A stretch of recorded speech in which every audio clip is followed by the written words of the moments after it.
हिंसा, आतंक, तनाव, अशांति और परेशानी से घिरे भरे इस कलिकाल के वातावरण में सदैव हमारे सामने उपस्थित नहीं है, परंतु निश्चित रूप से उनकी आत्मा, साधक आत्मा निश्चित रूप से आज यहाँ पर अदृश्य रूप से इस कार्यक्रम को निहार रही होगी। भव्य, मैं कि उस क्षेत्र का हूं, पादरू में मेरी बहुत रिश्तेदारी है, तो मैं उस भव्य आत्मा के प्रति भावांजलि देता हूं, श्रद्धांजलि देता हूं कि जिस आत्मा ने इस संसार में रहकर जितना व्याख्या करते हैं बंधुओं, इस तरीके से हम तो लोग प्रोफेसर हैं, हमारी एक क्लास कम से कम 45 मिनट की होती है, लेकिन गुरुदेव को सुनना है। मुझे तो गुरुदेव के प्रति यह कृतज्ञता ज्ञापित करनी है। अंत में मैं कहना चाहूँगा कि पहले शॉल जी पुष्पा जी ए जैन जो मुंबई से पधारे हैं, जो सुश्राविका हैं, अपने गुरुदेवों के प्रति जो श्रद्धा भाव हमेशा बनाए रखते हैं, ऐसे सुश्राविका पुष्पा जी ए जैन, वह पुखराज जी के घर से जय। हर्ष हर्ष हर्ष हर्ष। तिलक माला थोड़ा सा,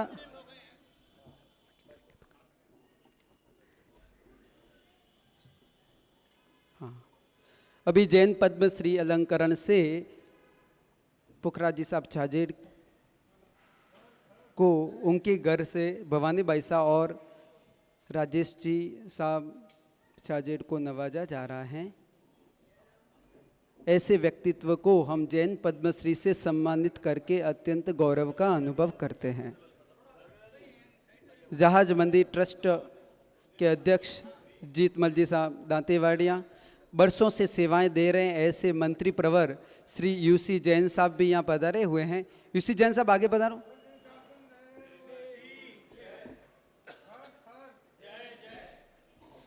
अस्वस्थता के बीच भी लगातार जहाज मंदिर को अपनी सेवाओं से अलंकृत करने वाले ऐसे डॉक्टर यूसी जैन साहब, जिनके जीवन में बड़ी कठोरता है तो बड़ी कोमलता भी है।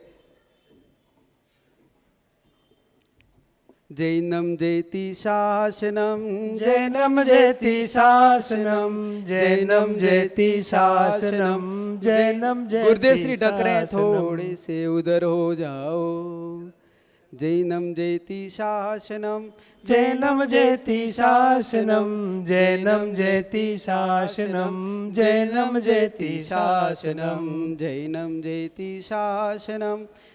सबको बोलना है, जैनम जयति शासनम, जैनम जयति शासनम, जैनम जयति शासनम, जैनम जयति शासनम।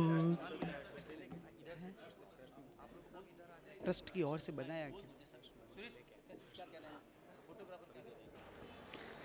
अपने प्रबल पुरुषार्थ के द्वारा मोक्षधाम को उपलब्ध कर लिया उन सभी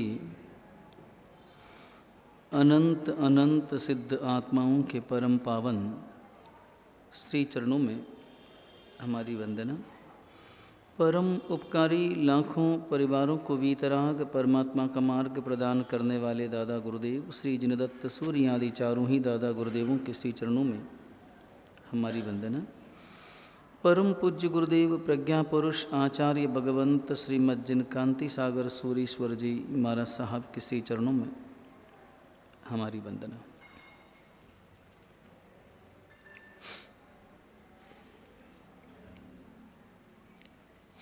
आगम वांचना का क्रम प्रारंभ है।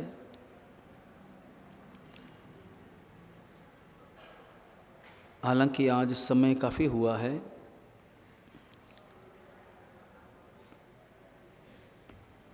जहाज मंदिर ट्रस्ट की ओर से एक कल्पना की गई थी कि जैन समाज के जो विशिष्ट व्यक्तित्व हैं जो अपने अपने क्षेत्र में धर्म के साथ में जुड़कर शिक्षा, राजनीति इत्यादि प्रभावी क्षेत्रों में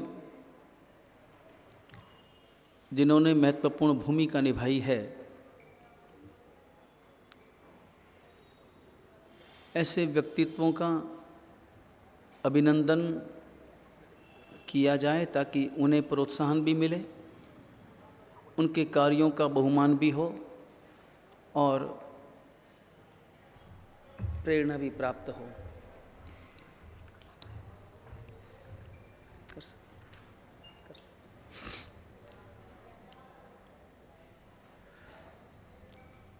इसके लिए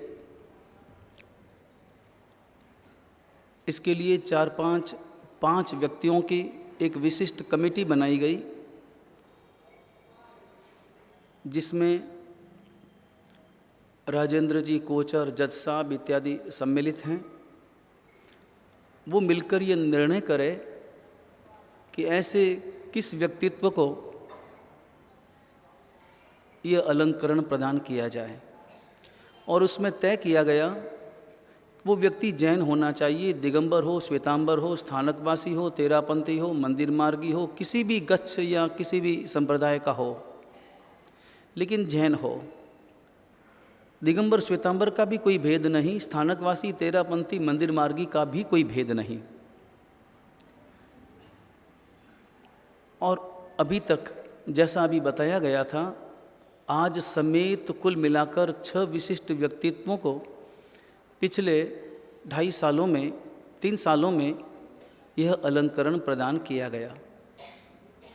सभी व्यक्ति अपने अपने क्षेत्र के बहुत प्रसिद्ध व्यक्तित्व थे।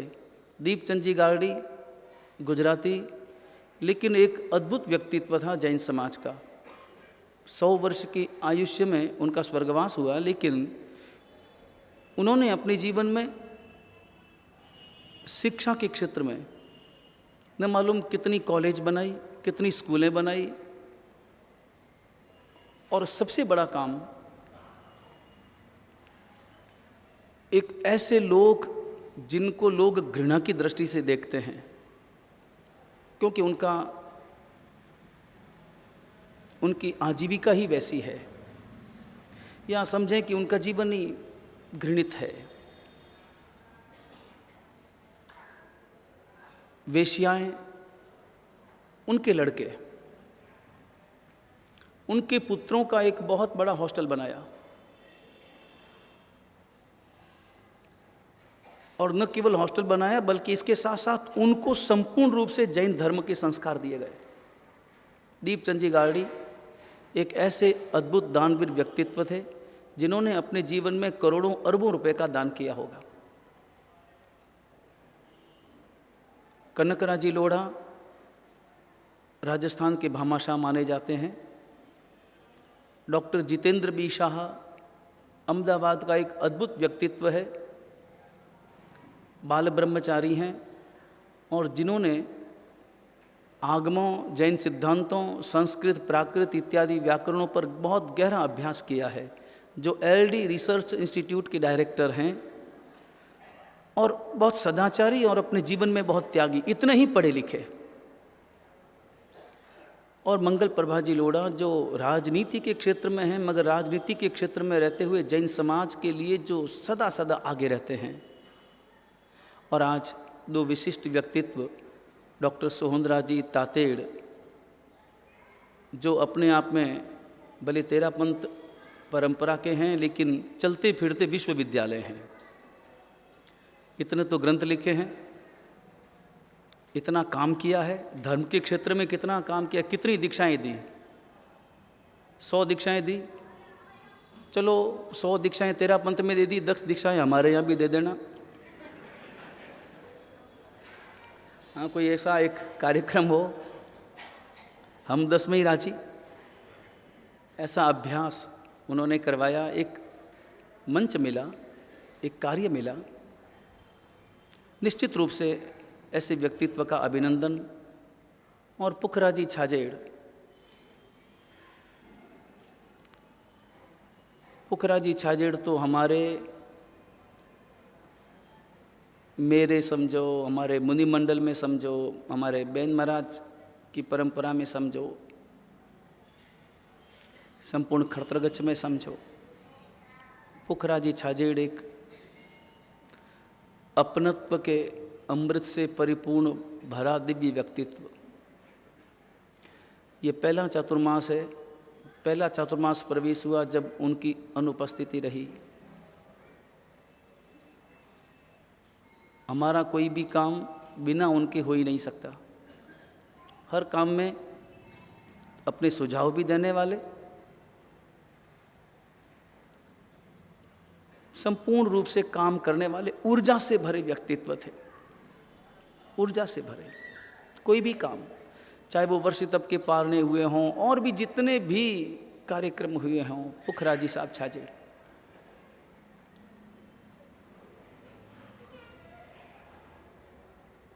ऐसे कितना अच्छा होता कि उनकी स्वयं की उपस्थिति में यह अलंकरण उन्हें प्रदान किया जाता। योग की बात है। ऐसे श्रावकों का, विशिष्ट श्रावकों का अभिनंदन करना समाज को आगे लाना है। क्योंकि अभी जैन समाज में सबसे बड़ी जो समस्या है, वो समस्या अभी जैसे एकता की बात कही थी, एकता के दो अपन विभाग कर दें, एक धार्मिक एकता और एक सामाजिक एकता। धार्मिक एकता अपनी जगह है। मैं जिस परंपरा को मानने वाला हूं, मैं उसी परंपरा को मानूंगा और स्वाभाविक रूप से उस परंपरा के प्रति समर्पित रहूंगा, उस परंपरा के लिए मैं काम भी करूंगा। ये मेरा कर्तव्य भी है, मेरा अधिकार भी। मैं खड़तरगच्छ का हूं तो खड़तरगच्छ का काम करना, खड़तरगच्छ के लिए अपना समय देना, अपनी क्षमता देना और उसे आगे बढ़ाना, उसे सक्षम करना, ये मेरा कर्तव्य है, हर व्यक्ति का कर्तव्य है। लेकिन मेरे मन में दूसरी परंपराओं के प्रति, चाहे मंदिर मार्गियों में तपागच्छ हो, अंचलगच्छ हो, पायचंदगच्छ हो, तीनथुई हो या अन्य संप्रदाय हों, इसी प्रकार स्थानकवासी, तेरापंथी, दिगंबर, कोई भी परंपरा हो, लेकिन उन परंपराओं के प्रति मेरे हृदय में द्वेष नहीं चाहिए, उन परंपराओं के प्रति मेरे हृदय में अलगाव नहीं चाहिए। उन परंपराओं का बहुमान करना भी मेरा कर्तव्य है। लेकिन जब मैं अपने गच्छ की बात करता हूं तो ये मत समझना कि मैं अन्य गच्छों की निंदा करता हूं, वो सवाल ही पैदा नहीं होता, निंदा करने का भाव ही पैदा नहीं हो सकता।